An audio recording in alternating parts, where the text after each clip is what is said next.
ഇന്ന് ഞാൻ പുട്ടും കടലയാണ് ഉണ്ടാക്കുന്നത്. ഇസ്രായേലിൽ നിന്നുള്ള ഒരു ബ്രേക്ക്ഫാസ്റ്റ് ഉണ്ടാക്കുന്നത്. അപ്പോൾ ഇന്ന് പുട്ടും കടല ഉണ്ടാക്കാമെന്ന് ഓർത്തു. അപ്പോൾ കടല ഞാൻ ഇന്നലെ വെള്ളത്തിൽ ഇട്ടിട്ടുണ്ടായിരുന്നു. അപ്പോൾ ഞാൻ അടുപ്പയിൽ വേവിക്കാൻ വെച്ചിട്ടുണ്ട്. പിന്നെ കുക്കറൊന്നുമില്ല, ഉള്ള പാത്രം കൊണ്ടൊക്കെ ഉണ്ടാക്കുന്നതാണ്. ഇപ്പം കടല വെന്തിട്ടുണ്ട്. നമുക്ക് ഇച്ചിരി ഉപ്പിട്ട് കൊടുക്കാവേ. ആദ്യം നമ്മൾ ഉപ്പിട്ട് കൊടുക്കുകയാണെങ്കിൽ പിന്നെ അത് വേഗം പാടായിരിക്കും. വെന്ത് കഴിഞ്ഞിട്ട് നമ്മൾ ഉപ്പിടുവാണെങ്കിൽ കുഴപ്പമില്ല.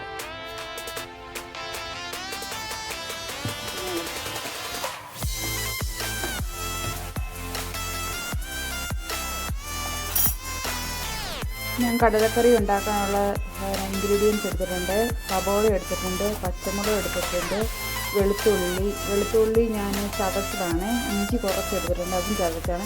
ഈ വെളുത്തുള്ളി ഇഞ്ചി ഇങ്ങനെ ചതച്ചിടാമെങ്കിൽ നമുക്ക് ഒന്നുകൂടി നല്ല അരിഞ്ഞിടുന്നതിനേക്കാൾ നല്ലത് ടേസ്റ്റ് കൂടി വെക്കും ചതച്ചിട്ടെന്നാൽ.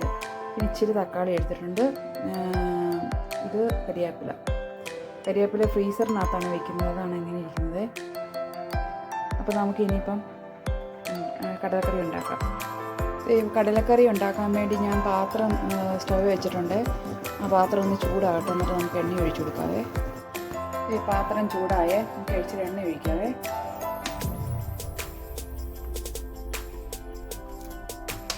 എണ്ണ ചൂടാകട്ടെ. ഈ എണ്ണ ചൂടായി നമുക്ക് ഇച്ചിരി കടുക് ഇട്ട് കൊടുക്കാവേ.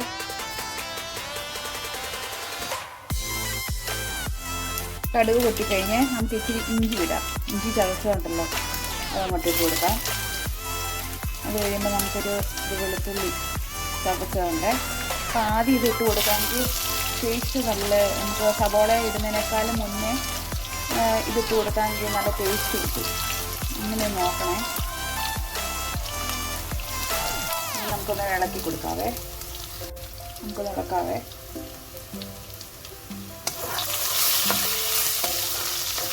ഇച്ചിരി മൂത്ത് വരട്ടെ, ഇച്ചിരി കളറ് മാറി വെച്ചിട്ട് അത് കഴിയുമ്പോഴത്തേനും നമുക്ക് സബോള ഇട്ട് കൊടുക്കാം. എന്നിട്ട് നമുക്ക് സബോള ഇട്ട് കൊടുക്കാം.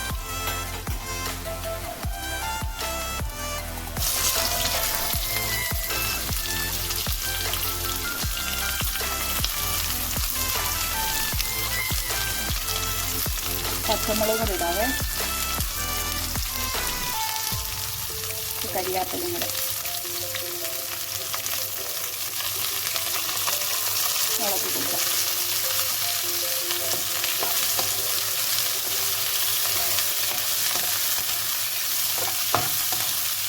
ഇത് വരണ്ട് വരട്ടെ. ഇത് പെട്ടെന്നൊന്ന് വരണ്ട് കിട്ടാൻ വേണ്ടി നമുക്ക് ഇച്ചിരി ഉപ്പ് ഇട്ട് കൊടുക്കാം. ഇച്ചിരി മതിയേ, കാരണം വെച്ചാൽ നമ്മൾ കടലയ്ക്കകത്ത് കുറച്ച് ഉപ്പ് ഇട്ടിട്ടുണ്ട്. ഇത് വേണമെങ്കിൽ ഇനിയും ചേർക്കാമല്ലോ. ഇപ്പോൾ സബോള ഇച്ചിരി വഴണ്ടിട്ടുണ്ട്. നമുക്കിനി തക്കാളി ഇടാം അതിനകത്ത്.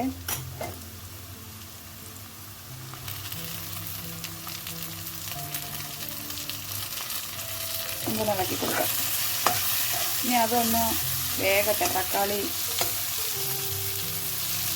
ഒന്ന് വേഗട്ടെ കേട്ടോ.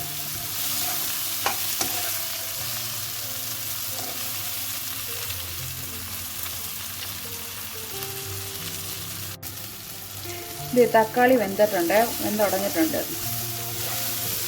ഇനി നമുക്കിനി പൊടികൾ ചേർക്കാം. പൊടികൾ എന്നാ എടുത്തേക്കുന്നത്, ഞാൻ മുളക് പൊടി എടുത്തിട്ടുണ്ട്, മഞ്ഞൾ പൊടി എടുത്തിട്ടുണ്ട്, ഗരം മസാല എടുത്തിട്ടുണ്ട്. എനിക്കിവിടെ മല്ലിപ്പൊടി അതൊന്നും ഇല്ലായിരുന്നു കയ്യിൽ. അപ്പോൾ ഉള്ള പൊടി വെച്ചാണ് ഞാൻ കടലക്കറി ഉണ്ടാക്കുന്നത്. അപ്പോൾ നമുക്ക് ഇതിനകത്തോട്ട് ഇട്ട് കൊടുക്കാം. ഇളക്കാവേ. അതിന് മൂക്കട്ടെ. മൂത്ത് കഴിയുമ്പോൾ നമുക്ക് കടലയിടാം. ഇത് നമുക്ക് പൊടി മൂത്ത് ഇട്ടിട്ടുണ്ടേ. നമുക്കിനി കടലയിടാം അതിനകത്തോട്ട്. ഞാനേ ഇതിനകത്തുനിന്ന് കുറച്ച് കടല എടുത്ത് മാറ്റി വെച്ചിട്ടുണ്ട്. നമുക്കത് മിക്സിക്കകത്ത് ഇട്ടൊന്ന് അടിച്ചെടുക്കണം. കാരണം വെച്ചെന്നാൽ നമുക്ക് ഇച്ചിരി കൊഴുപ്പിന് വേണ്ടി ഇച്ചിരി കടല അരച്ചിറക്കാമെങ്കിൽ ഒന്നുകൂടി രുചി കൂടുകയും ചെയ്യും, നമുക്ക് ഇച്ചിരി കൊഴുപ്പ് കിട്ടുകയും ചെയ്യും കറിക്ക്. ഇത് അവിടെ കിടന്ന് തിളക്കട്ടെ. അപ്പോഴത്തേക്കിന് നമുക്ക് മാറ്റി വെച്ചേക്കുന്ന കടല എടുത്ത് മിക്സിക്കകത്തിട്ട് അടിച്ചെടുക്കാം. ഇതാണ് ഞാൻ മാറ്റി വെച്ചേക്കുന്ന കടലയെ നമുക്കത് അരച്ചെടുക്കാവേ. ഇത് ഞാൻ കടല അരച്ചിട്ടുണ്ട്, നമുക്കത് ഇതിനകത്തോട്ടിടാവേ.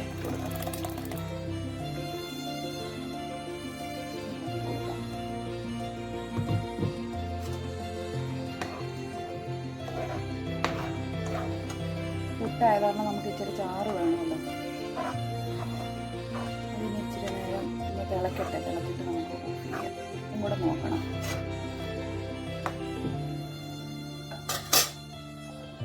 കടലക്കറി റെഡിയായ. ഞാൻ ഉപ്പൊക്കെ നോക്കി, ഉപ്പ് ഇച്ചിരി കുറവുണ്ടായിരുന്നു, ഞാൻ ഇച്ചിരി ഉപ്പിട്ടു.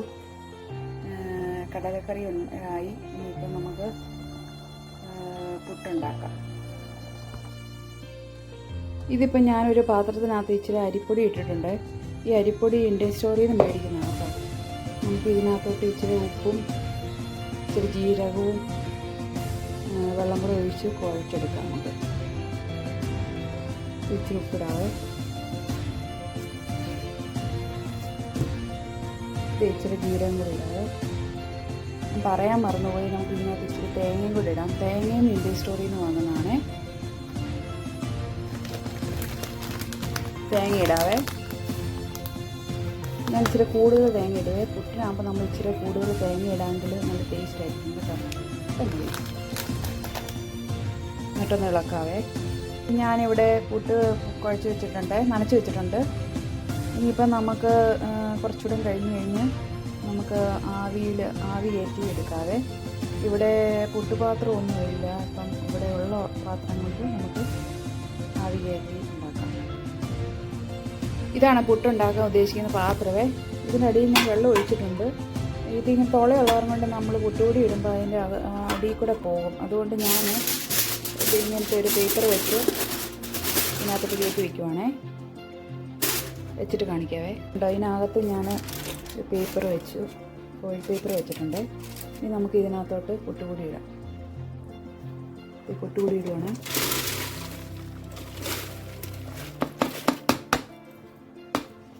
ഇനി നമുക്കിത് അടുപ്പിലോട്ട് വയ്ക്കാവേ.